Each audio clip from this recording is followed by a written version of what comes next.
Welcome back, my credit fiends. Today we're going to be going over exactly how you can get any account removed from your credit report. Now, this right here is going to be only if you are a victim of fraud. Now, a lot of people are victims of fraud because y'all know there's a lot of breaches across the board. So, I mean, you can use this how you want to. This is not financial advice or anything like that, but I'm just going to pass over the information because this is a way that a lot of these, credit repair companies are getting over on people because they're doing this method right here. I don't know if it's legal all the way to do this for every single thing, and that's why like a lot of these credit repair agencies are shady because they just do some malpractice type stuff and they get away with it and they charge you a whole bunch for something that you could have just done yourself. So I'm going to be guiding you through how you can go ahead and report your fraud accounts, fraudulent activity, fraudulent accounts, however you want to say, if your information has been exposed to the dark web, which a lot of our information, again, has been in data breaches. This is how you can go about doing that. So you can go ahead and get that whole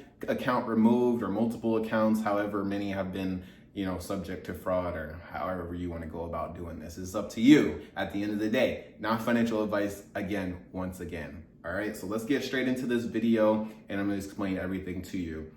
Now, what you're going to want to go to is go to this website right here. And let's just make sure you're going to the correct site because, you don't want to go ahead and get your information stolen again by somebody else and have everything happen in like 10 times worse. All right, so make sure it is identitytheft.gov and not .com or something crazy like that. What you're gonna want to do as soon as you go to this website right here is you're gonna want to go ahead and get started. But I'm gonna go ahead and give you a brief little overview. So you're gonna tell them what happened, you're gonna get a recovery plan, and then you're gonna put that plan into action. So they're going to create everything for you. You just have to enter exactly what happened. They're gonna take care of you, all right? So let's go ahead and click get started.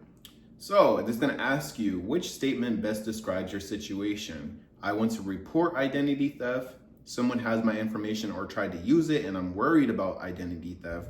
My information was exposed in a data breach, or I'm looking for information on identity theft. Now, a lot of these, depending on what you're going to click, is going to give you the same type of thing. It's going to give you just information on, identity theft and how you can take steps to avoid getting your information stolen, or if someone has your information, how you can go ahead and make sure that they don't use it if they haven't used it yet. So you have to be kind of careful on what you click. You have to navigate this pretty well, and I'm going to show you exactly what I mean by that. If you go ahead and click my information was exposed in a data breach, you can click Equifax or Marriott, because they had a whole breach, or the breach is not listed here. So let's say you click the breach is not listed here. It's going to give you a list of options and you're going to select all that applies, right? So if you said your social and your online login and password, okay, you click continue.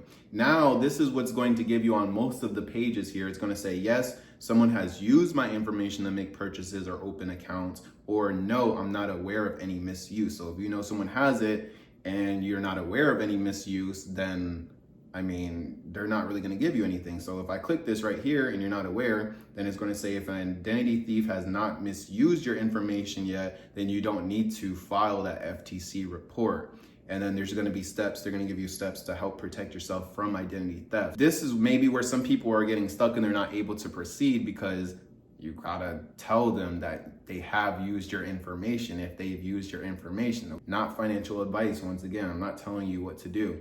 But if someone has used your information, then you would click yes. Let's go back and let's go to the previous pages. I want to report identity theft. That's what you're gonna click. Credit card accounts. If you're looking to remove that account, you're gonna click credit card accounts or whatever else applies to you. If you had, telephone record, like you didn't pay your phone bill or something like that. Now, hey, look, I'm just saying, this is what people are doing, all right? So you're gonna click credit card accounts, boom, credit card accounts, and then you're gonna say to open a fraudulent credit card account or to make charges to my existing credit card account. Let's say if they make charges to this, okay? And they didn't open it, but they just made charges to it. Now, this is what it's going to tell you. Next, we're gonna ask for specific details. We will use the information you provide to create your FTC report and your recovery plan. So this will help you fix the problems that cause identity theft. This is just if they used the card or they used it and they didn't actually open the account. So you're gonna click continue, right? fraudulent charges to my credit card. Now you can also report the fraudulent credit card purchases through your credit card, your issuer, through the app or online or whoever you can call them up. But this is like if the account is already open. Now, if you let that account close because you're like, hey, these purchases are not mine, I'm not paying for it, and you didn't do nothing about it, and then it went to collections and all that, the account got closed, but you need it removed because, hey, they made a $4,000 charge and you're not trying to pay that, and you're trying to explain to them, or you never explain to them that it, you know what I'm saying? Like if you have one of those types of things, this is where you're gonna do. This is problem more than likely if the account is already closed, because if the account's still open, then you can make those disputes with your credit card issuer. Now, you'll go ahead and put in all this information, the company or the bank, whenever you noticed it. If you noticed anything like at the start of this year, then you would put it on there.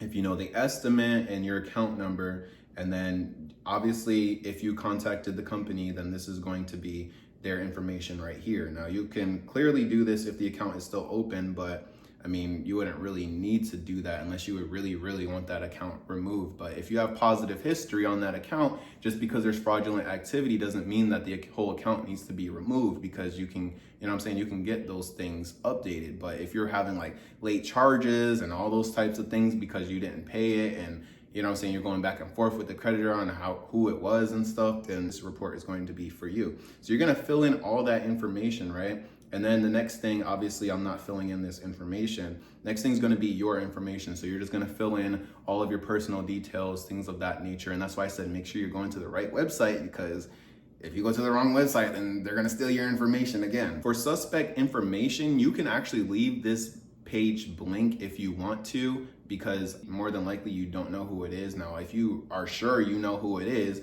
then you should have already had a police report filed on there, okay? And then you're gonna put in their information on suspect information. And then on additional information, anything that you couldn't write on here, if you wanna write a little memo, a little story, oh, this is whenever I first noticed it and I did X, Y, and Z, and here's my police report to make it a lot more believable, then you'll add that into additional information. Your personal statement is anything extra that you need to say about what happened.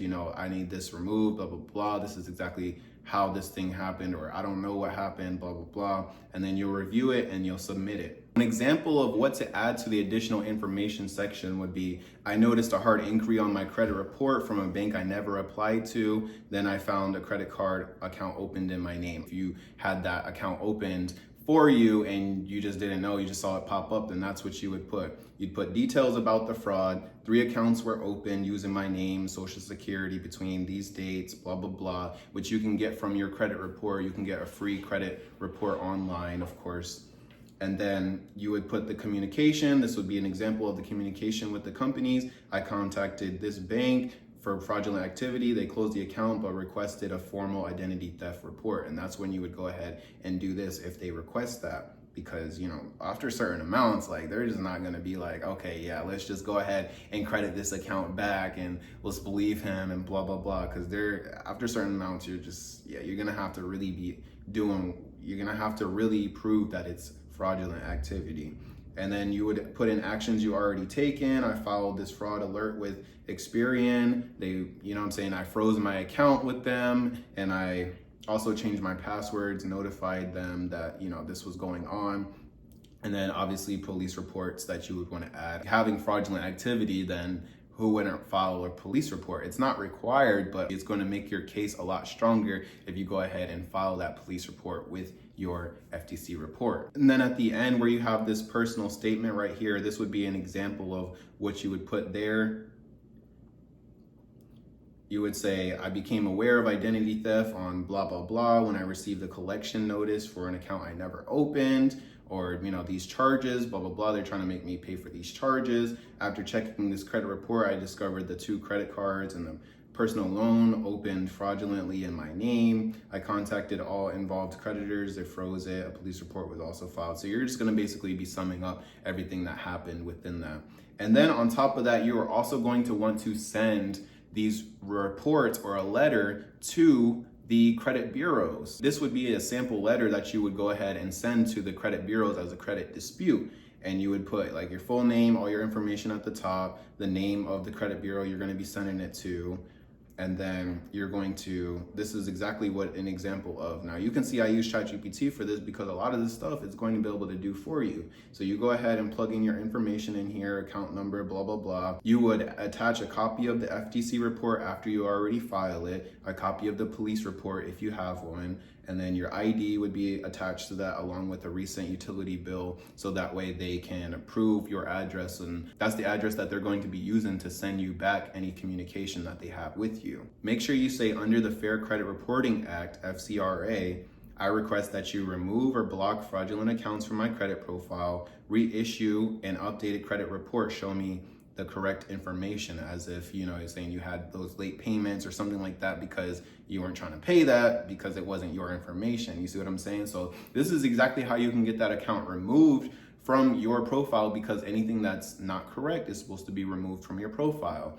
And obviously you don't have to take it to this extent if you're not sure about the fraudulent activity happening. And I say this for people that are going to be doing this even though they don't have fraudulent activity, but obviously their data was in a breach in Equifax, like all of our information was. But what you can also do, if you don't want to go to this extent of this, you know, not financial advice or anything, but you can ask the credit bureaus to prove that this information is yours, to verify these accounts. And if they can't verify those accounts within 30 days, then you can request that they be deleted, because anything that is not true and correct, then they cannot report that to your credit report. I think I pretty much covered everything that you guys need to know in order to file this FTC report. This is what a lot of, you know, these shady credit repair companies are doing. They're filing these reports for people even though they may not have direct correlation with the account that they're trying to remove, but just because their data was leaked in a data breach, then they're going ahead and filing an FTC report. I don't think that that's necessarily correct or legal per se,